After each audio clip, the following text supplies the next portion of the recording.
5 hal inspiratif dari sosok Syekh Ali Jaber yang pantas ditiru. Ali Saleh Muhammad Ali Jaber atau yang akrab disapa Syekh Ali Jaber di Indonesia adalah seorang pendakwah yang terkenal karena ceramahnya yang kerap mengangkat tema soal nasionalisme dan toleransi.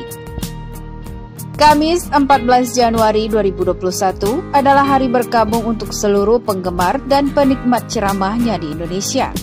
Syekh Ali meninggal dunia setelah sebelumnya beredar kabar bahwa ia kritis karena COVID-19.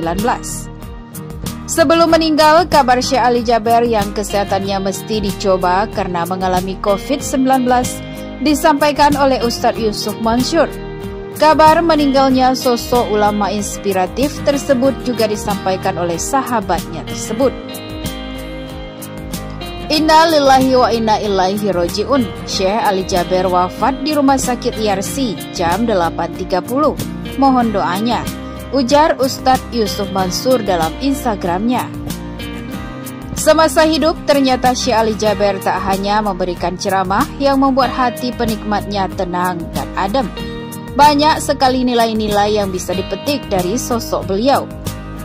Berikut popmama.com rangkum mengenai fakta dari kehidupan Syekh Ali Jaber yang bisa jadi teladan banyak orang. 1. Sudah aktif berdakwah sejak tahun 2008. Syekh Ali Jaber merupakan seorang pendakwah dan ulama asal Madinah. Ia lahir pada 3 Februari 1976. Sosok Syekh Ali Jaber mulai dikenal banyak orang setelah menjadi juri dalam ajang Hafiz Indonesia di TV. Semasa kecil hingga remajanya, Syekh Ali Jaber menjalani pendidikan formal dari ibtidaiyah hingga aliyah di Madinah. Setelah lulus sekolah menengah, ia melanjutkan pendidikan khusus pendalaman Al-Quran pada tokoh dan ulama ternama di Arab Saudi. Syekh Ali Jaber mulai berdakwah di Indonesia sejak tahun 2008. Ia dulunya merupakan WNA warga negara asing, tapi resmi menjadi WNI pada tahun 2012. Anak sulung dari 12 bersaudara ini sudah mendapat bimbingan agama yang tekun dari papanya sejak kecil. Sebagai informasi, papa dari Syekh Ali Jaber seorang penceramah agama. Ia berpesan kepada Syekh Ali Jaber agar bisa berdakwah seperti dirinya ketika Syekh Ali Jaber dewasa. Harapan itu diwujudkan oleh Syekh Ali Jaber dengan sangat baik di Indonesia. 2. Menghafal 30 juz Al-Quran sejak usia 10 tahun. Mendapat bimbingan dan pendidikan agama yang kuat sejak kecil, Syekh Ali Jaber sudah akrab dengan Al-Quran sejak ia balita. Bahkan ia sudah menjadi penghafal Al-Quran sejak usianya 10 tahun. Ketika usia Syekh Ali Jaber menginjak 13 tahun, ia sudah menjadi imam di salah satu masjid di kota Madinah. Perjalanannya belajar agama terus dilakukan hingga ia dewasa. Selain belajar, ia juga rutin menjadi pendakwah di sekitar tempat tinggalnya di Madinah sejak remaja. Terutama di masjid tempat papanya dulu juga menyiarkan Islam dan ilmu Al-Quran. Pada tahun 2008, Syekh Ali Jaber menikah dengan Umi Nadia yang merupakan perempuan Indonesia asal Lombok, Nusa Tenggara Barat. 3. Angkat bocah pemulung jadi anak. Salah satu yang membuat banyak penikmat Syekh Ali Jaber terharu adalah ketika ia mengangkat seorang anak bernama Muhammad Ghifari Akbar.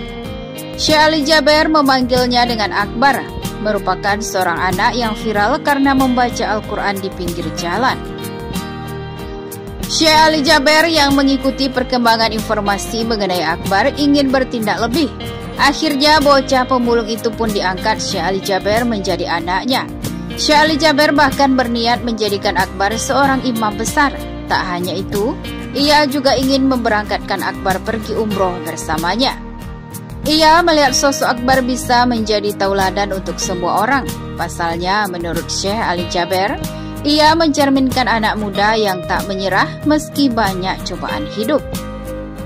Ada beberapa permintaan, mudah-mudahan hajat saya dikabulkan.